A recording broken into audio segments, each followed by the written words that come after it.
दोस्तों, बिहार शिक्षा विभाग के द्वारा एक बार फिर से यहाँ पर टीचर के ट्रांसफ़र का जो एप्लीकेशन फॉर्म है वो आपका इनेबल हो चुका है।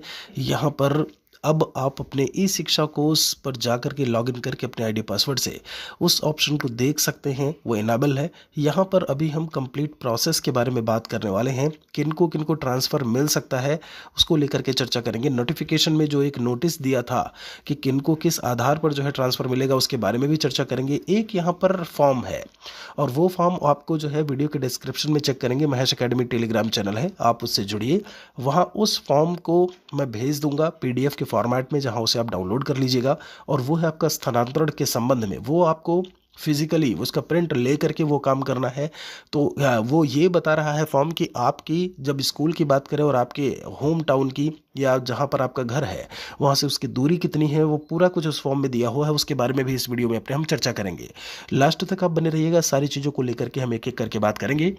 यहाँ पर सबसे पहले ये वाला ऑप्शन आपको दिखेगा कहाँ पे, तो आप अपने एप्लीकेशन से लॉगिन नहीं करिएगा, ध्यान रखिए।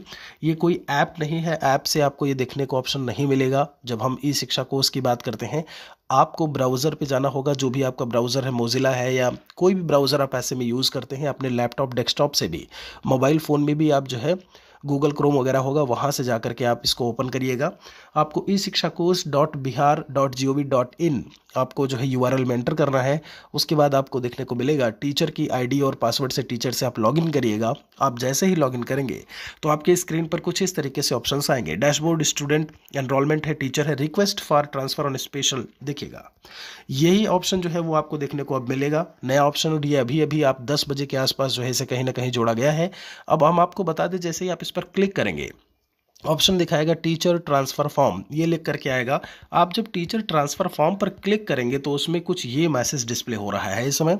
विशेष आधार पर स्थानांतरण हेतु पत्र, आवेदन पत्र, request for transfer on special ground is allowed between from 1 दिसंबर। देखिए 1 दिसंबर 2024 से लेकर के सुबह 12 बजे से लेकर के आपका ये 15 दिसंबर 11:59 PM तक जो है इनेबल रहेगा।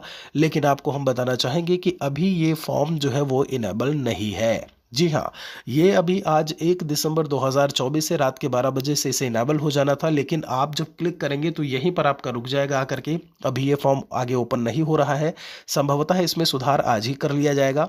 आप बिल्कुल से जल्दबाजी नहीं करिए कि हमको आज ही फिल करना है या जो भी है, आप आराम से चीज़ों को देखिएगा। तो 3-4 दिन ले करके ऑप्शंस जैसे ही आएंगे हम एक अलग से वीडियो, सेपरेट वीडियो में उसके बारे में हम चर्चा करेंगे कि आप जब पंचायतों की बात करें, लिस्ट की, नगर निकाय की लिस्ट की, प्रीवियस जब आपका टीचर ट्रांसफ़र आया था तो वहाँ पर काफ़ी सारे उसमें जो है वीडियोज़ में हमने जानकारी दी थी। तो टीचर ट्रांसफ़र का एक हमने प्लेलिस्ट भी बना रखा है, आप चेक करेंगे तो आपको मिल जाएगा। तो उसमें हमने जानकारी दी हुई है, यहाँ भी हम आपकी पूरी सहायता करेंगे हर एक चीज़ों को बताने को लेकर के। तो आप जैसे ही इनेबल होता है उसके बारे में हम चर्चा करेंगे। बात कर लेते हैं यहाँ पर कि सबसे पहली चीज़ यहाँ पर चूंकि स्पेशल बैकग्राउंड पर लिखा हुआ है, स्पेशल ग्राउंड पर, माफ़ी चाहेंगे, स्पेशल ग्राउंड पर ही आपका जो है वो ट्रांसफ़र की बात इन्होंने जो है वो की हुई है। तो ऐसे में क्या जब हम नॉर्मल बीपीएससी टीचर्स की बात करें या कोई भी नॉर्मल टीचर है, क्या ऐसे में वो ट्रांसफ़र ले सकता है? तो एक 7th पॉइंट जो मेंशन किया हुआ था नोटिस में, ज़रा उसके बारे में हम चर्चा कर लेते हैं। ये ट्रांसफ़र का ही पूरा मार्गदर्शिका है जो आप अपने स्क्रीन पर देख पा रहे हैं। इसमें एक पॉइंट जो इन्होंने मेंशन किया था 7वें बिंदु में, और सबसे बड़ी चीज़ यहाँ पर जो ऑप्शन इनेबल कर दिया है वो है आपका कि आप जो है जिला और प्रखंड का चयन करते हुए पंचायत और नगर निकाय का चयन कर सकते हैं, आप चाहे मेल टीचर हों या फीमेल टीचर हों। इसके पहले अनुमंडल तक का मेल टीचर्स को दिया था और फीमेल का जो है वो पंचायत या नगर निकाय तक का दिया था, जिससे आप गाँव के स्कूल जो है या गाँव का एरिया या फिर शहर के एरिया से आप इसे भी समझ सकते हैं। अब यहाँ पर हम आपको बता दें, ये बड़ी चीज़ है कि यहाँ पर दोनों ही चीज़ें आपको देखने को मिलेंगी। अब बात आती है कि जब हम इन चीज़ों को लेकर के बात करें कि क्या ऐसे में इनका स्थानांतरण जो है वो संभव होगा। देखिए पूरा पॉइंट जो मेंशन किया हुआ है इसमें कि जो विशेष प्रकार की चीज़ें हैं, विशेष में कौन कौन आता है, विशेष में ये बात तो आप जानते हैं। और संभवतः मैं आपको बता दूं, चूंकि ये बात कहीं ना कहीं माननीय शिक्षा मंत्री भी बोल चुके हैं अपने स्टेटमेंट्स में कि प्रायोरिटी के हिसाब से ही हम ट्रांसफ़र देंगे, सभी को ट्रांसफ़र नहीं देंगे। ये भी याद रखिएगा, सभी का ट्रांसफ़र जब होगा तब, अभी जो 2 सक्षमता परीक्षा हुई है, जब 5वीं सक्षमता परीक्षा हो जाएगी उसके बाद ही सही तरीके से जो नॉर्मल है, ऐसे में जो ठीक ठाक उसमें है किसी भी प्रकार के रोग से पीड़ित नहीं है तभी उनका ट्रांसफ़र होगा, ये भी याद रखिएगा। यहाँ पर वो बात अलग है कि आप फॉर्म फिल कर दीजिएगा आपको लगता है और बाकी सारी चीज़ें। डिस्टेंस की बात करें तो उसमें बहुत ज़्यादा कन्फ्यूज़न है कि कितनी दूरी। अंदाज़ा लगाया जा रहा है कि अगर हम बात करें 100 किलोमीटर से ज़्यादा दूरी होनी चाहिए तभी कहीं ना कहीं आपको ट्रांसफ़र जो है वो देखने को मिलेगा। अदर स्टेट्स की बात करें तो यूपी की बात करें या जो भी अन्य राज्य हैं उनके ट्रांसफ़र की संभावना काफ़ी ज़्यादा है, क्योंकि वो अन्य राज्यों से हैं। तो ऐसे में संभावना है कि उनको यूपी से जो सटे ज़िले हैं बिहार के, उनमें जो है उनको ट्रांसफ़र कर दिया जाए या मिले। लेकिन यहाँ पर जब इनसे कोई चीज़ बचेगी तब यहाँ पर इस तरीके से इन ऑप्शंस को पहले प्रायोरिटी दिया जाएगा। उसके बाद ये सारी चीज़ें होने के बाद आप जो है 7वें पॉइंट पर आएंगे और सेवेंथ पॉइंट पर लिखा हुआ कि ऐच्छिक स्थान से वर्तमान पदस्थापन की दूरी शिक्षक शिक्षिका दोनों के लिए। अगर आपको लगता है अब ये दूरी के बारे में इन्होंने चर्चा नहीं की, आप देखिएगा ये नहीं बताया कितनी दूरी। अब इसी चीज़ को लेकर के जो है कहीं ना कहीं भी असमंजस की स्थिति है कि कितना कुछ होगा। बाकी फॉर्म आएगा तो हम आपको बताएंगे ही। अब सीधे सीधे हम चलते हैं, जो स्थानांतरण का फॉर्म है वो फॉर्म में क्या क्या डिटेल मांग रहा है, जरा गौर करिएगा। इसमें ये रहा आपका फॉर्म स्थानांतरण का।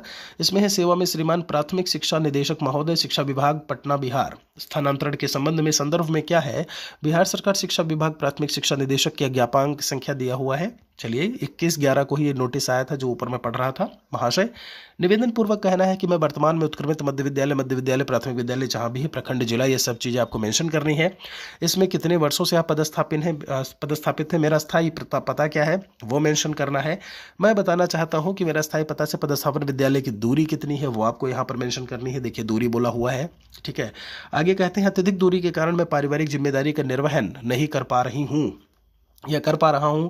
मैं चाहता या चाहती हूं कि मेरे स्थायी पता से 5 से 10 किलोमीटर तक ऐच्छिक स्थानांतरण दिए गए विकल्प के आधार पर किया जाए। ये ऐच्छिक स्थानांतरण वही 7th पॉइंट है जिसके बारे में मैं चर्चा कर रहा था, जिसको प्रायोरिटी संभवतः सबसे लास्ट में ही दी जाएगी, जिसमें जैसे कि अध्यापन कार्य के साथ साथ पारिवारिक जिम्मेदारी का मैं निर्वाह कर सकूं। आगे यहाँ पर है उन्हीं चीज़ों को लेकर के इन्होंने चर्चा की हुई है। फिर यहाँ पर विश्वास भाजन की बात और यहाँ पर कुछ चीज़ें, आपका नाम, पदनाम में आपका क्या है, विशिष्ट शिक्षक है या आप जो भी हैं, आप बीपीएससी टीचर हैं, TRE1 TRE2 तो विद्यालय अध्यापक आप लिख दे हो, विद्यालय अध्यापक TRE1 TRE2 करके लिख दीजिए। बीपीएससी टीचर TRE1 TRE2 लिख दीजिए। वैसे जो आपका पोस्ट है TRE का वो विद्यालय अध्यापक लिखा जाता है, विद्यालय अध्यापक TRE1, विद्यालय अध्यापक TRE2, इस तरीके से। विद्यालय का नाम आपका, प्रखंड की बात, जिला दिया हुआ है, ई शिक्षा कोष, आईडी क्या है आपकी, सक्षमता, चलिए नहीं है तो कोई नहीं, नील छोड़ देंगे ऐसे में इसको भी। मोबाइल नंबर और डेट आपका जिस दिन आप ये कर रहे हैं। अब ये कैसे क्या जमा करना है तो ये सारी चीज़ें क्लियर हो जाएंगी। अभी फॉर्म हम टेलीग्राम चैनल पर भेज देंगे, लेकिन आप इसको अभी बिल्कुल से अपने पास रखिएगा।